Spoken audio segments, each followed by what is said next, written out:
Going solar is all the rage now, and for good reason. However, many wonder if installing a GAF solar roof in Broomfield, Colorado will qualify them for tax credits. Essentially, people want to know if they will get paid to be more energy efficient.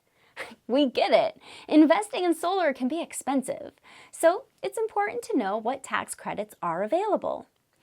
If you invest in a GAF solar roof for your Adams County area home, you will qualify for a federal solar energy credit that could pay up to 30% of the total cost associated with the roof replacement. Colorado does not currently offer any tax credits to incentivize the installation of a solar roof.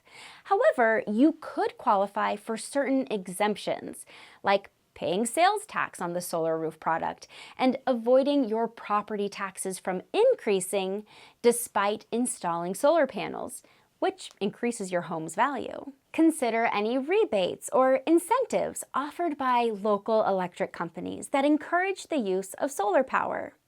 Several throughout Colorado offer rebates or lower energy usage rates for installing solar. If you are considering a GAF solar roof in Broomfield, Colorado, Worx can help. Call today for your free estimate.